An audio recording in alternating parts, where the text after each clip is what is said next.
35 दिन हो गया है और अभी तक ये नहीं जानने आए हैं कि हाँ इन लोग का भी कुछ करना चाहिए। कल आए थे राजद के एक प्रवक्ता आए थे, उन्होंने आश्वासन दिया है। आश्वासन तो बहुत मिलते रहता है, आश्वासन से क्या करेंगे, पेट भरता है। नीतीश कुमार आखिर दिव्यांग बच्चों के भविष्य के साथ क्यों खिलवाड़ कर रहे हैं? जब तक वो दिव्यांग नहीं हो जाएंगे ना तो उनको समझ नहीं आएगा। जब तक वो दिव्यांग नहीं होंगे ना तब तक उनको समझ नहीं आएगा कि एक दिव्यांग की पीड़ा क्या होती है और उस दिव्यांग बच्चों को संभालने वाले विशेष शिक्षक की पीड़ा क्या होती है। नमस्कार, आप देख रहे हैं द एक्टिविस्ट न्यूज, आपके साथ मैं हूं रियासमान। देखिए गर्दनी बाग में और लगातार 35-30 दिन से लगातार महिलाएं हैं वो यहाँ पर धरना प्रदर्शन कर रही है, लेकिन अभी तक बिहार सरकार के किसी तरह का सुझाव नहीं आया है, जिसको लेकर चलिए बातचीत करते हैं। लगातार 1 महीना हो गया है, 35 दिन हो गया है। आखिर ऐसा क्या क्या हो रहा है आपके साथ, क्यों अन्याय कर रहे हैं आपके साथ मुख्यमंत्री? संवेदनहीन सरकार है, यही कहा जा सकता है कि उनमें संवेदना नाम की चीज़ नहीं बची है। जो 35 दिन हो गया है और अभी तक ये नहीं जानने आए हैं कि हाँ इन लोग का भी कुछ करना चाहिए। कल आए थे राजद के एक प्रवक्ता आए थे, उन्होंने आश्वासन दिया है। आश्वासन तो बहुत मिलते रहता है, आश्वासन से क्या करेंगे, पेट भरता है। आश्वासन से पेट भरता नहीं भरता है। अरे ठीक है, आप कुछ करके दिखाइए तब ना जानेंगे कि आपने जो आए और आपने जो हमारे लिए अच्छा कहा, उसके लिए आपने सच में सकारात्मक कुछ कार्य किया। यही हम लोग सोच रहे हैं कि ठीक है आपने आश्वासन दिया तो हम भी आपको 2-3 दिन का समय देते हैं, नहीं तो फिर हम लोग घेर घराव करेंगे ही, क्योंकि धैर्य कब तक रहेगा। धैर्य तो एक दिन टूटेगा ही ना। धैर्य बना के रखे 35 दिन से हम लोग, कब तक रहेंगे हम लोग धैर्य में? धैर्य टूटेगा और हम लोग अपना दिखाएंगे कि हम लोग किस तरह का बदलाव ला सकते हैं। मतलब नारी शक्ति दिखा देना है, नारी शक्ति दिखा देना है। नारी में तो शक्ति होता ही है, जानती ही हैं कि नारी क्या चीज़ होती है।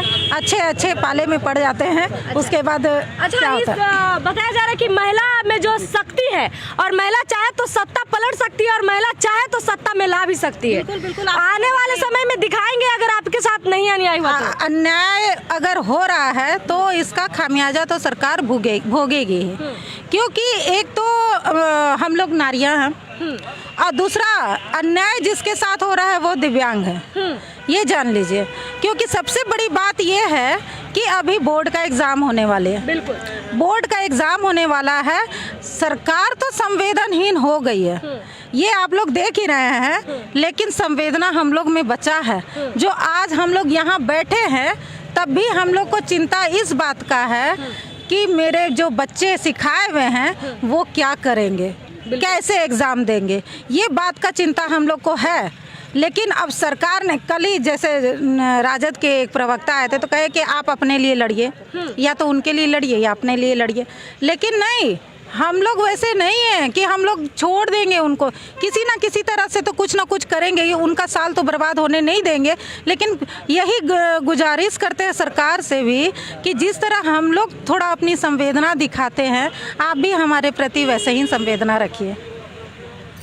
क्या कुछ कहना चाहेंगे? नीतीश कुमार आखिर दिव्यांग बच्चों के भविष्य के साथ क्यों खिलवाड़ कर रहे हैं? जब तक वो दिव्यांग नहीं हो जाएंगे ना तो उनको समझ नहीं आएगा। उनको भी दिव्यांग होना जरूरी है, बहुत जरूरी है। उनको दिव्यांग होना जरूरी है। उनके भी हाथ पैर टूटना सब किसी तरह से भी हो, जब होंगे जब तक वो दिव्यांग नहीं होंगे ना तब तक उनको समझ नहीं आएगा कि एक दिव्यांग की पीड़ा क्या होती है और उस दिव्यांग बच्चों को संभालने वाले विशेष शिक्षक की पीड़ा क्या होती है। हमारी जो पीड़ा है वो हम लोग अभी समझ रहे हैं, अभी तक उनको समझ नहीं आ रहा है, इसलिए उनका दिव्यांग होना बहुत ज़रूरी है। वैसे तो वो दिव्यांग है, एक तरह मानसिक विक्षिप्त है, क्योंकि वो अपना जिस तरह से बयान देते हैं मानसिक विक्षिप्त वो हो चुके हैं। आगे देखो और वो क्या क्या होते हैं। हम लोग की बद्दुआएं उनके साथ हैं और वो और नहीं पता नहीं वो क्या क्या कहाँ जाएंगे। अब देखते जाइए अभी राजनीति में और कहाँ तक के देखते हैं, कहाँ उनका साथ देते हैं, क्या होता है उनके साथ में, देखते जाइए। मतलब मानसिक संतुलन से विकलांग ही है, फूल हो चुके हैं। अगर मानसिक संतुलन उनका सही होता तो हमारे लिए संज्ञान लेते ना,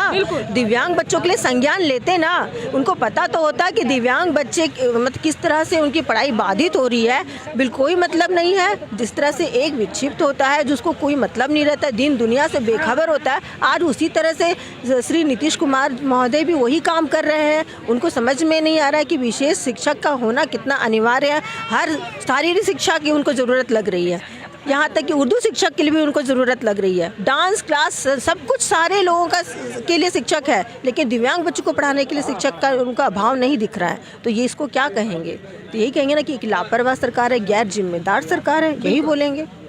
घर का मुखिया ही ऐसा हो तो क्या कुछ कहना चाहेंगे? घर का मुखिया ही जब सोच बदल देगा तो हम लोग तो कुछ अपना बदलाव करेंगे ही। सरकार के लिए, सरकार जब सोच नहीं रहे हमारे बारे में तो खुद अपना अब आमरण अनशन करेंगे, चाहे उनकी आवाज़ को घेराव करेंगे। बस यही हमारी सोच है। यही सोच है अब तो हाँ, क्योंकि अब हमारी 35 दिन हो गई है। अब हमारी अनिश्चितकालीन धरना पर बैठे बैठे पेशेंस हम लोग अब विश्वास खो गए कि अब हमारे धरना पर कोई भी विपक्ष के चाहे नेता कोई हमारी मांग पूरी नहीं कर रहे हैं। तो पॉलिटिक्स में लगे हुए हैं, चुनाव को लेकर आप लोग को क्या देखेंगे? क्या हमारी संख्या कम है? हमारी संख्या 227 है तो क्या हमारी संख्या कम है? हमारी संख्या कम है। हमारे दिव्यांग बच्चे के अभिभावक माता पिता जोड़ेंगे तो 5 लाख से कम संख्या कम नहीं है, मगर सरकार को दिख नहीं रहा कि दिव्यांग वाले हैं। तो दिव्यांग को उनके साथ नजर डर नहीं है कि ये जो 5 लाख संख्या है वो वोट किसको जाएगा, ये शायद भूल अब उनके अब चुनाव में उनको पता चलेगा कि अब इस बार वोट नहीं बनेंगे, इस बार नहीं बनेंगे। एकदम अब सोच लिए कि सब शराब हम लोग का दिव्यांग बच्चे के गार्जियन के माता पिता के हम लोग को समावेशी शिक्षक को उनका लगेगा शराब, क्योंकि हम अभी तो नेता बनने वाले नहीं हैं। लीजिए, नीतीश कुमार को खुले चुनौती दे रही हैं समावेशी की महिलाएं, कह रही हैं कि आने वाले समय में दिखा देंगे आपको कि महिला सशक्तिकरण क्या होती है, और आपको नहीं अगर बदलाव लाना है बिहार में तो फिर आप सत्ता छोड़ दीजिए और इस्तीफा दे दीजिए। इस तरह की बातें समझ में आ रही है। फिलहाल इस वीडियो में इतना ही। अगर इस वीडियो को आप फेसबुक पेज पे देख रहे हैं तो लाइक करें, यूट्यूब पे देख रहे हैं सब्सक्राइब करें।